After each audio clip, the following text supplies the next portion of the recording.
ในวันที่ 13 สิงหาคม 2026 ทานพันเอกกงมีเมียงมณีเลขาพรรคเมืองสุนทรบุรีหัวหน้าคณะสมาชิกสภาประชาชนแขวงประจำเขตเลือกตั้งของเมืองพร้อมคณะได้ลงเคลื่อนไหวติดตามสภาพน้ำท่วมพร้อมทางเยี่ยมยามพ่อแม่ประชาชนบ้านเมืองหงส์ในการลงเคลื่อนไหวทานก็ได้รับฟังการรายงานสภาพน้ำท่วมจากทานในบ้านซึ่งทานได้ให้ฮู้ว่าหลังจากฝนได้ตกหนักอย่างต่อเนื่องติดต่อกันหลายวันเหตุให้ระดับน้ำซีบังเงียงและสายน้ำสาขาต่างๆเพิ่มสูงขึ้นอย่างไววาจนไหลล้นฟังเข้าท่วมเนื้อที่ทำการผลิตของประชาชนภายในบ้านที่กระทบ150 เฮกตาร์เส้นทางคมนาคมและขัวถึกท่วมจำนวน5แห่งเปเพ1แห่งเหตุให้การสัญจรไปมาของประชาชนพบปัญหาความยุ่งยากพร้อมเดียวกันนั้นทานเลขาพรรคเมืองได้เน้นหนักให้ทุกภาคส่วนที่เกี่ยวข้องพร้อมด้วยอำนาจการปกครองบ้านเอาใจใส่ติดตามสภาพอากาศอย่างใกล้ชิดและประเมินสถานการณ์น้ำขึ้นเพื่อแจ้งเตือนประชาชนให้ยกย้ายทรัพย์สินและสัตว์เลี้ยงขึ้นบนปลอดภัยได้ทวงทันเวลาหากระดับน้ำมีท่าเอียงเพิ่มขึ้นสูงในโอกาสที่ลงเคลื่อนไหวยังได้มีการมอบน้ำมันแอดซังจำนวน50 ลิตรให้กับอำนาจการปกครองบ้านเพื่อนำใส่เข้าในการเคลื่อนไหวช่วยเหลือประชาชนต่อจากนั้นทานพันเอกกงมีเมียงมณีก็ยังได้เดินทางไปติดตามกฎกาเบิ่งการก่อสร้างศูนย์หลบภัยสุขเสริญบ้านเมืองหงส์ซึ่งมาฮอดปัจจุบันนี้การก่อสร้างโดยรวมแม้นมีความคืบหน้าบรรดาหน้าเวียกต่างๆสามารถปฏิบัติได้แล้วเกือบ90ส่วนห้อยซึ่งทานได้เน้นหนักให้ภาคส่วนวิชาการที่เกี่ยวข้องเอาใจใส่เร่งรัดการก่อสร้างใส่ส่วนที่ยังเหลือให้สำเร็จโดยไวและรับประกันด้านคุณภาพเพื่อให้สามารถนำใส้เข้าในการป้องกันและหลบภัยให้แก่ประชาชนได้ทันการจากนั้นก็ได้เดินทางต่อไปเบิ่งจุดเกิดเหตุที่ตะฟังเจือนที่บ้านโคกหัวสร้างเพื่อติดตามเบิ่งสภาพตัวจริงและเก็บกรรมสถิติผลกระทบจากเหตุการณ์ตะฟังเจือนที่ได้รับความเสียหายจากกระแสน้ำเซซังโซยโซเจือนในระยะผ่านมาและคะแนนการเกี่ยวข้องได้ลงติดตามสภาพน้ำท่วมอยู่ตะแสงโซกในวันที่12 สิงหาคม 2026 ที่ผ่านมาทานคุณไซไพปัญญาประธานคณะกรรมการปกครองเมืองบุรพาพร้อมด้วยคณะกรรมการคุ้มครองภัยพิบัติขันเมืองและคะแนนการที่เกี่ยวข้องภายในเมืองได้ลงเคลื่อนไหวติดตามสภาพน้ำท่วมอยู่ตะแสงโซกประกอบมีบ้านกระจ่ำน้อยกระจ่ำใหญ่บ้านโซกนาตั้งใจซึ่งในการเคลื่อนไหวครั้งนี้พร้อมคะแนนการที่เกี่ยวข้องได้สำรวจจุดน้ำท่วมภายในบ้านดังกล่าวและให้นาของพ่อแม่ประชาชนพร้อมกันนั้นทานยังได้รับฟังการรายงานสภาพการของน้ำท่วมจากการจัดตั้งเป็นต้นเมนสถานที่อยู่อาศัยและไหนาสวนของพ่อแม่ประชาชนเมนได้รับผลเสียหายพอสมควรพร้อมกันนั้นทานยังเรียกร้องมายังการจัดตั้งบ้านและพ่อแม่ประชาชนให้มีสติต่อเหตุการณ์ภัยพิบัติน้ำท่วมครั้งนี้ให้มีความสามัคคีกันภายในบ้านอย่างหนักแน่นเพื่อช่วยเหลือซึ่งกันและกันในยามฉุกเฉินด้านชีวิตวัตถุทรัพย์สินสัตว์เลี้ยงให้เอาไปไว้บนสูงให้ปลอดภัยจากนั้นก็ต้องพร้อมกันติดตามป้องกันบ้านให้มีความสงบบ่ให้มีกลุ่มพ้นบดีสวยใส่โอกาสสร้างความปัวสงบและติดตามพยาธิต่างๆที่อาจจะเกิดขึ้นในระยะฤดูฝนแรงพิธีจัดขึ้นในวันที่ 14 สิงหาคม 2026 เข้าร่วมโดยทานปริญญาเอกสุริไซหงสาครหัวหน้าแผนกอุตสาหกรรมและการค้าแขวงหลวงพระบางพร้อมโดยคณะแผนกต่างหน้าแผนกการของการที่เกี่ยวข้องและบรรดาภาคส่วนเข้าร่วมโดยปฏิบัติตามพระบทบาทแผนกอุตสาหกรรมและการค้าได้ร่วมกับภาคส่วนเกี่ยวข้องลงกวดการ้านค้าและสถานที่จำหน่ายสินค้าภายในแขวงเพื่อกวดกาคุณภาพอายุการนำไส้แหล่งกำเนิดสลากสินค้าและการปฏิบัติตามระเบียบการค้าซึ่งผ่านการกวดกาสามารถกวดพบสินค้าจำนวน69รายการจากร้านค้า25ห้านรวมมูลค่า45ล้าน70,000กีบในนั้นประกอบมีสินค้าประเภทอาหารจำนวน36แพ็คเครื่องปรุงอาหาร40รายการสินค้าประเภทเครื่องดื่ม1รายการสินค้าประเภทอาหาร20รายการเครื่องไส้5รายการสินค้าอุตสาหกรรม2รายการจำนวน110กิโลกรัมและสินค้ายาจูดกันยุง2ตับ การทำลายสินค้าในครั้งนี้เป็นการดำเนินตามระเบียบการภายหลังกวดกาและกันตรงตามขั้นตอนโดยจุดประสงค์บ่ให้สินค้าที่บ่ได้มาตรฐานหรือสินค้าหมดอายุสินค้าที่อาจกระทบต่อสุขภาพกลับคืนไปจำหน่ายในตลาดพร้อมเดียวกันนี้ท่านปริญญาเอกสุริไซหงสาครได้เน้นให้ภาคส่วนที่เกี่ยวข้องสืบต่อเพิ่มทวีการกวดกาและติดตามตลาดอย่างเป็นปกติเอาใจใส่กวดกาสินค้าที่มีความเสี่ยงสร้างความรู้ให้ผู้ประกอบการเกี่ยวกับระเบียบการค้าและกระตุ้นให้ผู้จำหน่ายปฏิบัติตามมาตรฐานสินค้าอย่างเคร่งครัดแนะนำให้ผู้บริโภคเอาใจใส่เลือกซื้อสินค้าที่มีแหล่งกำเนิดชัดเจนมีสลากครบถ้วนขวดเบิ่งวันหมดอายุและบ่ซื้อสินค้าที่สงสัยว่าบ่ได้มาตรฐานเพื่อร่วมกันสร้างตลาดที่ปลอดภัยและเป็นธรรมกองประชุมดังกล่าวได้จัดขึ้นในวันที่ 14 สิงหาคม 2026 นี้อยู่ที่ห้องว่าการนครหลวงวิจันทร์โดยการเข้าร่วมและเผยแพร่เอกสารของทานพงศวรรค์สิริพันธ์กรรมการประจำพรรคประธานแนวราวสร้างชาตินครหลวงวิจันทร์มีบรรดาคณะบริหารงานแนวราวสร้างชาตินครหลวงวิจันทร์เมืองแผนกการองค์การเทียบเท่าขันนครหลวงวิจันทร์เข้าร่วมในพิธีทานพงศวรรค์สิริพันธ์ได้เผยแพร่ผลสำเร็จของประชุมผู้แทนแนวราวสร้างชาติทั่วประเทศสมัยที่ 12 ติดพันกับกล่องประชุมผู้แทนแนวราวสร้างชาตินครหลวงวิจันทร์สมัยที่ 9 ซึ่งท่านได้อยู่ก็เห็นทิศทางรวมและคาดหมายสู่ซนแผนเวียกงานจุดสูมในระยะ 5 ปี 2026-2030 เฉพาะกล่องประชุมใหญ่ผู้แทนแนวราวสร้างชาตินครหลวงวิจันทร์ครั้งที่ 9 ได้ไขขึ้นและดำเนินไปอย่างเป็นทางการในวันที่ 7 เมษายน 2026 กล่องประชุมใหญ่ครั้งนี้ดำเนินภายใต้คำขวัญที่ว่ายกสูงบทบาทเวียกงานแนวราวสร้างชาติเพิ่มทวีความสามัคคีป่องดองทั่วป่วงชนติดพันกับขบวนการแข่งขันหักชาติและพัฒนาสร้างเศรษฐกิจเอกราชเป็นเจ้าตนเองประกอบส่วนสร้างนครหลวงวิจันทร์ให้เป็นเมืองน่าอยู่ยืนยงและทันสมัยพร้อมนี้ทานได้ยกให้เห็นถึงการยกสูงบทบาทเวียกงานแนวราวสร้างชาติซึ่งรวมมีบทบาท 6 ด้านตามมาตรา 8 กฎหมายว่าด้วยแนวราวสร้างชาติปี 2018 เซนบทบาทเป็นคันทุงในการเต้าโฮมความสามัคคีป่องดองประชาชนลาวบรรดาเผ่าสร้างความเข้มแข็งและปรับปรุงกำลังแห่งทั่วป่องชนปลุกระดมประชาชนเข้าร่วมภารกิจปกปักรักษาและพัฒนาประเทศชาติเสริมขยายสิทธิ์เป็นเจ้าในการปกปักรักษาวัฒนธรรมฮีตของประเพณีอันดีงามปกป้องสิทธิ์และผลประโยชน์อันชอบธรรมของประชาชนลาวบรรดาเผ่าและสั้นคนต่างๆใกล้สิทธิ์ติดแทศเก็บกรรมคำคิดเห็นเสียงสะท้อนความมุ่งมา่ปรารถนาของประชาชนติดตามกฎกาการเคลื่อนไหวขององค์การอำนาจรัฐและภาคีกองประชุมครั้งนี้ได้จัดขึ้นในวันที่ 14 สิงหาคม 2026 อยู่ที่ห้องการบ้านหนองเหนียวเมืองศรีโคตบองนครหลวงวิจันทร์โดยการเข้าร่วมของสหายอินปองทุมมาเลขาพรรคเมืองศรีโคตบองมีสหายพันโททัศพงษ์วันมณีจันทร์หัวหน้ากองบัญชาการปกสเมืองมีประธานคณะกรรมการปกครองตาเสงหนองเหนียวเลขาพรรคบ้านพร้อมด้วยสมาชิก8บ้านภายในตาเสงหนองเหนียวเข้าร่วมสหายอินปองทุมมาได้กล่าวมีคำเห็นว่ากฎระเบียบพรรคแม้นเป็นกฎหมายสูงสุดและเป็นบอนอิงพื้นฐานในการจัดตั้งเคลื่อนไหวของพรรคเฮา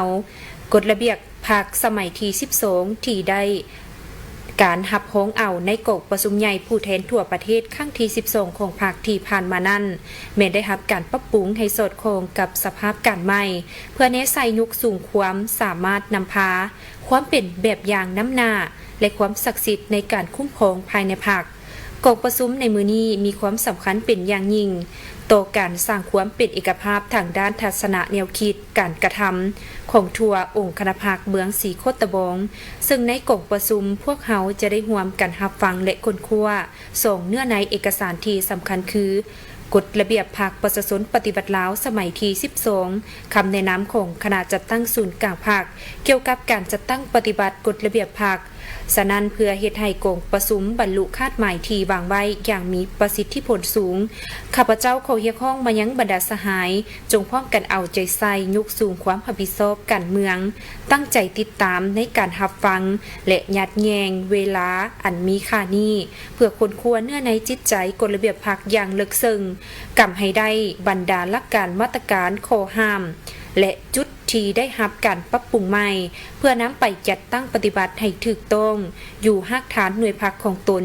ร่วมกันเสริมขยายประชาธิปไตยพร้อมกันสนทนาแลกเปลี่ยนความคิดความเห็นอย่างมีจุดสุมเพื่อสร้างความเข้าใจให้เป็นเอกภาพกันอย่างทั่วถึงพิธีแถลงข่าวและพิธีมอบรับการสนับสนุน766กว่าล้านกีบจัดขึ้นในวันที่13 สิงหาคม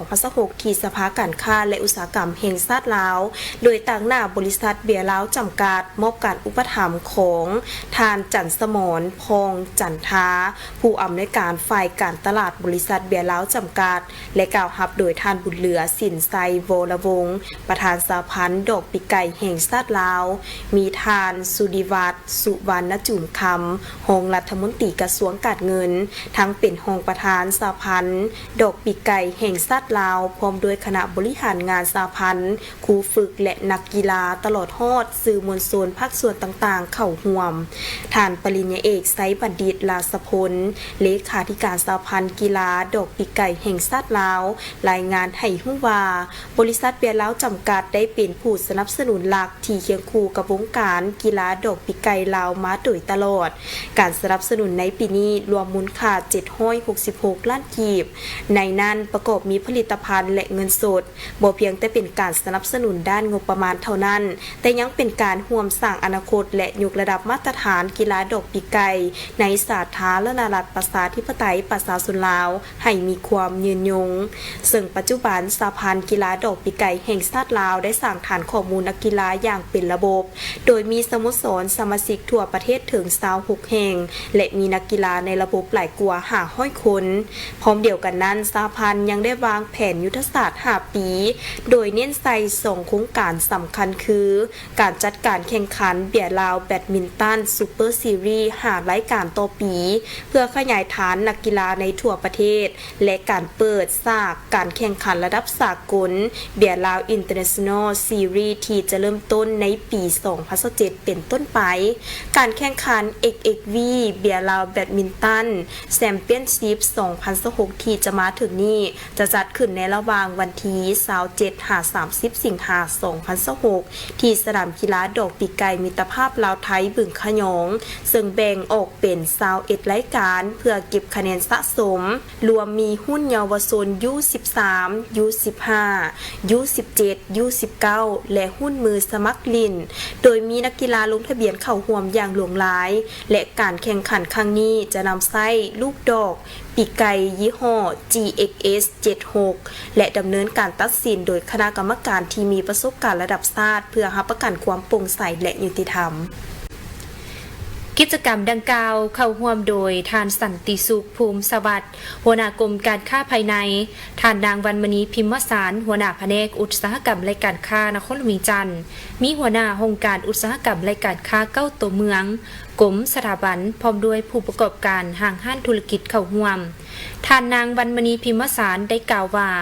การจัดกิจกรรมนี้ก็เพื่อเป็นการจัดตั้งผันขยายมติตกลงของกรมการเมืองศูนย์กลางภาคว่าด้วยการแต่งตั้งคณะเฉพาะกิจรับผิดชอบแก้ไขปัญหาเข่งฮอนของเศรษฐกิจการเงินปัญหาเงินเฟ้ออัตราแลกเปลี่ยนเงินตราราคาสินค้าและหนี้สินต่างประเทศฉบับเลขที่19/กมสพลงวันที่30 มิถุนายน 2023และข้อตกลงของกระทรวงอุตสาหกรรมและการค้าว่าด้วยการแต่งตั้งคณะรับผิดชอบเวียกงานเฉพาะกิจตามมติตกลงฉบับเลขที่กมฉบับเลขที่19/กมสพและข้อตกลงฉบับเลขที่191/นยสำหรับกิจกรรมขายสินค้าต้อนรับมือไข่สุกยันใหม่ Back to School แม้นเป็นเพียงส่วนหนึ่งของโครงการราคาอุ่นใจเพราะทั้งกรมได้คำนึงถึงการแบกรับภาระค่าใช้จ่ายที่เพิ่มขึ้นของพ่อแม่ผู้ปกครองโดยเฉพาะช่วงเปิดสุกยันใหม่ของแต่ละปีซึ่งกิจกรรม Back to School ครั้งนี้ครั้งที่1นี้ได้จัดขึ้นในปี2025อยู่เฉพาะนครหลวงจันทร์และเห็นว่าพ่อแม่ผู้ปกครองน้องๆลูกหลานนักเรียนก็ได้ให้ความสนใจและเข้าร่วมงานอย่างเป็นขบวนฟืดฟื้นด้วยเหตุนี้กรมการค้าภายในจึงได้ออกแจ้งการถึงแผนกอุตสาหกรรมและการค้า ทั่วประเทศให้จัดกิจกรรมดังกล่าวให้มีความฟดฟื้นและเป็นขบวนการในทั่วประเทศสำหรับการจัดกิจกรรมครั้งนี้ถือได้ว่าเป็นครั้งที่2ที่ได้สร้างกลไกในการแจกจ่ายสินค้าการศึกษาให้ทั่วถึงและสร้างความสมดุลระหว่างอุปสงค์และอุปทานในท้องตลาดบ่ให้เกิดการขาดแคลนสินค้าเป็นส่วนหนึ่งในการสุขยูให้เด็กน้อยก็คือเยาวชนของชาติได้มีอุปกรณ์การเรียนที่เพียงพอเพื่อลดพรอัตราการปละการเรียนย้อนความยุ่งยากทางด้านเศรษฐกิจการเงินเคียงคู่กันนั้นก็ส่งเสริมการร่วมมือและสร้างการพัวพันระหว่างภาครัฐและผู้ประกอบการให้แน่นแฟ้นขึ้นเติมเพื่อสามารถสร้างกิจกรรมภายใต้โครงการราคาอุ่นใจกิจกรรมในครั้งนี้จะได้ดำเนินเป็นเวลา2วันนับตั้งแต่วันที่ 14-15 สิงหาคม 2026 เริ่มแต่เวลา 9 โมง 19 โมงนั่นเองท่านผู้ชมพิธีจัดขึ้นในวันที่ 13 สิงหาคม 2026 ที่ขวามิตรภาพลาวไทยแห่งที่ 1 ณ กรุงจันทน์หนองคายต่างหน้าเจ้าหน้าที่ฝ่ายลาวเซ็นบทบันทึกมอบโดยพันโทแก่นคำแก่นทวงศ์หัวหน้าตำรวจกวดค้นเข้าออกเมืองด่านสากลขวามิตรภาพลาวไทยแห่งที่ 1 ฝ่ายเจ้าหน้าที่ไทยเซ็นรับโดยพันโททิยานภัทรลังสีพามะนกุลรองผู้กำกับการกวดค้นเข้าออกเมืองจังหวัดหนองคายพร้อมด้วยคณะทั้ง2ฝ่ายเข้าร่วมผู้ถูกหาจำนวนดังกล่าวถูกเจ้าหน้าที่เฉพาะกิจกระทรวงป้องกันความสงบร่วมกับกำลังป้องกันเคลื่อนที่กักตัวในระหว่างเข้ากวดค้นตึกอาคารของบริษัท ST เวกัสจำกัดผู้เดียวตั้งอยู่บ้านโพสีเมืองหาดไซฟองนครหลวงเวียงจันทน์ในวันที่ 18 กรกฎาคม 2026 การมอบผู้ถูกหาในครั้งนี้แม่นปฏิบัติตามกฎหมายว่าด้วยการเข้าออกเมืองและการคุ้มครองคนต่างประเทศแห่งสาธารณรัฐประชาธิปไตยประชาชนลาวและอิงตามสนธิสัญญาระหว่างสาธารณรัฐประชาธิปไตยประชาชนลาวและรัฐอาณาจักรไทยว่าด้วยการโอนผู้ถูกตัดสินลงโทษและการร่วมมือในการปฏิบัติคำตัดสินคดีอาญาลงวันที่20 มีนา 2004 โอกาสนี้ขอเรียกร้องมายังทั่วสังคมถ้าหากว่าพบเห็นบุคคลกลุ่มคนและสถานที่ที่น่าสงสัยเคลื่อนไหวกระทำผิดต่อกฎหมายให้รีบร้อนแจ้งต่อเจ้าหน้าที่โดยด่วนแจ้งเข้ามาที่เพจของพวกเขาหรือเพจกรมตำรวจเศรษฐกิจหรือแจ้งข่าวสายด่วนได้ที่155ได้ตลอด24 ชั่วโมงจัดขึ้นในวันที่ 12 สิงหาคม 2026 โดยการเข้าร่วมของทานไอศูนย์สะพังทงประธานกวดกาภาครัฐเมืองสังทงท่านนางเกษรขวัญภาไซประธานคณะบริหารงานสะพันแม่ยิงเมืองสังทงพร้อมด้วยคณะบริหารงานสะพันแม่ยิงหน่วยฮักฐานแม่ยิงอ้อมข้างสำนักงานฮักฐานบ้านเข้าร่วมท่านเกษรขวัญภาไซได้ตีราคาการจัดตั้งปฏิบัติข้อแข่งขัน 3D ในระยะที่ผ่านมาสะพันแม่ยิงเมืองสังทงได้ถือเอาเวียกงานศึกษาผมการเมืองแนวคิดเป็นเวียกงานสำคัญเพื่อศึกษาผมให้น้องแม่ยิงในระยะที่ผ่านมาสะพันแม่ยิงนครหลวงเวียงจันทน์ได้ลงสุกยูเวียกงาน 3D ให้แก่คณะสะพันแม่ยิงบ้านฮักฐานอ้อมข้างเมืองจัดตั้งปฏิบัติค้ำขวัญและเนื้อในข้อแข่งขันได้นำพาจัดตั้งปฏิบัติข้อแข่งขัน 3D ของสะพันแม่ยิงลาวคือพลเมืองดีพัฒนาดีสร้างครอบครัวดีติดพันกับการจัดตั้งปฏิบัติมติ3สร้างติดพันกับขบวนการแข่งขันหักชาติและพัฒนาสร้างหน่วยภาคปลอดใสเข้มแข็งนักแน่นสร้างครอบครัวดีบ้านพัฒนาบ้านแบบอย่างสาธารณสุขบ้านวัฒนธรรมปลอดคดีและต้านการสกัดการปรากฏการย่อท่อซึ่งสะพันแม่ยิงของพวกเขาได้นำพาคณะสะพันแม่ยิงอยู่แต่ละฮักฐานบ้านโรงเรียนอ้อมข้างเก็บกรรมข้อมูลและวางแผนเพื่อเปิดกระบวนการแข่งขันเผยแพร่เนื้อในข้อแข่งขัน 3D ให้บรรดาเป้าหมายต่างๆซึ่งได้นำขบวนการจัดตั้งปฏิบัติข้อแข่งขัน 3D ไปตาม4 บาท 9ตามบทแนะนำของศูนย์กลางสะพันแม่ยิงลาวในการสร้างครอบครัวบ้านและแผนกการสะพันแม่ยิง 3D ผ่านการจัดตั้งปฏิบัติเวียกงานระยะที่ผ่านมาตีราคาได้ว่าจัดแบ่งประเภทสมาชิก 3D ได้ดังนี้พลเมืองดี 5,654 สหายกว่า 95.41 ส่วนห้อยพัฒนาดี 5,637 สหายกว่า 95.28 ส่วนห้อยสร้างครอบครัวดี 5,524 สหายกว่า 93.37 ส่วนห้อย 3D ประเภท1มี 5,524 สหายกว่า 93.37 ส่วนห้อย 3D ประเภท2มี 392 สหายกว่า 6.62 ส่วนห้อยของสมาชิกแม่หญิงทั้งหมดกองประชุมยังได้ผ่านข้อตกลงย่องยอจัดตั้งปฏิบัติของแข่งขัน 3D พร้อมทางมอบใบย่องยอเป็นเกียรติมอบโดยทานไอสุนสะพังทองห้องเลขาภาคประธานกวดกาภาครัฐเมืองสังทองท่านนางเกษรขวัญภาไซประธานคณะบริหารงานสะพานแม่หญิงเมืองสังทองในตอนท้ายกกประชุมยังได้มีการปอนบัตรทาบทามบุคลากรภาคฐานของคณะแม่หญิงทั้ง3ตาเสงคือตาเสงเพียราชตาเสงสกายตาเสงบ้านใหญ่พร้อมทางหับฟังโอ้ลมของประธานตื่มอีก